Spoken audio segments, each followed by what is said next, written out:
Israeli PM Benjamin Netanyahu ने बीते साल 8 अक्टूबर को जिस गुस्से में गाजा पर हमला बोला था, अब वो जोश ठंडा पड़ता दिखाई दे रहा है। गाजा में जैसे जैसे इजरायली बलों ने अपने हमले तेज किए, वैसे वैसे हमास के सहयोगी और फिलिस्तीन समर्थक इजरायल पर सक्रिय होकर टूट पड़े। इजरायल और हमास के कब्जे वाले गाजा में जंगी हालात बद से बदतर होते जा रहे हैं। इजरायल हमास युद्ध की आग अब पूरे मिडिल ईस्ट में भड़क चुकी है। युद्ध हर बीते दिन के साथ और गहराता जा रहा है। पुराने इलाकों पर फिर जंग शुरू होने से हड़कंप मच गया है। इजरायल की खुफिया एजेंसी मोसाद के पूर्व प्रमुख डैनी याटोम ने कहा कि गाजा में बंद इजरायली बंदियों के लिए समय खत्म होता जा रहा है। याटोम ने इस बात पर जोर दिया कि वो बंदियों को वापस लाने के लिए हर संभव कोशिश करने के लिए तैयार है। इसमें हमास की मांगों पर सहमति भी शामिल है, जो दिखाता है कि इजरायल के पास अब बहुत कम ही विकल्प बचे हैं, जबकि गाजा के प्रतिरोधी गुट दिन ब दिन नए कीर्तिमान रचते जा रहे हैं और इजरायल को घेरते हुए उस पर दबाव बना रहे हैं।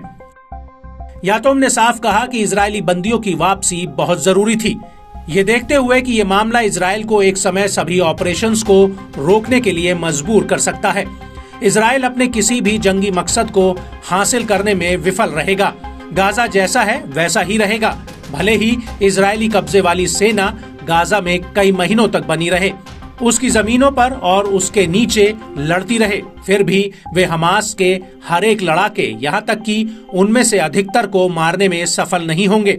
आईडीएफ गाजा में प्रतिरोध के बुनियादी ढांचे या यहाँ तक कि उनके बहुमत को नष्ट करने में भी विफल रहेगा। मोसाद के पूर्व प्रमुख ने खास तौर से इस बात से पर्दा हटाया कि कैसे अल कासिम ब्रिगेड ने तेल अवीव में रॉकेट लॉन्च किए। उन्होंने बताया कि मुझे हैरानी नहीं हुई, क्योंकि जैसा कि सभी जानते हैं कि हमास के पास अभी भी रॉकेट लॉन्च करने की ताकत है। इजरायल की जमीनी और हवाई कार्रवाई के 7 महीने गुजर जाने के बाद भी हमास वापस इजरायल पर हमला करने की कुव्वत रख अपने फौलादी हौसलों का प्रदर्शन कर रहा है। वहीं इजरायल के एक पूर्व मेजर जनरल मतन विलाई ने इजरायल हमास युद्ध के मौजूदा हालात पर चिंता जताई है।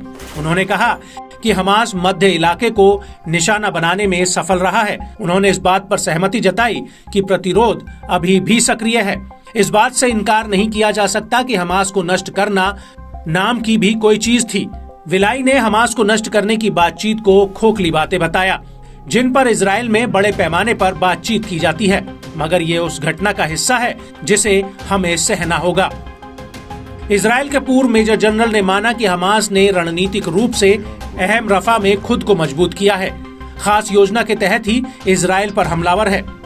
यही वजह है कि तेल अवीव की ओर दागे गए हमास के रॉकेट दक्षिणी गाजा में रफा के पूर्व में इजरायली बलों की उपस्थिति से कुछ मीटर की दूरी से लॉन्च किए गए थे, जिससे इस आशंका को बल मिला है कि हमास एक बार फिर एक्टिव हो गया है और वो जबरदस्त तरीके से इजरायल के खिलाफ फाइट बैक कर रहा है।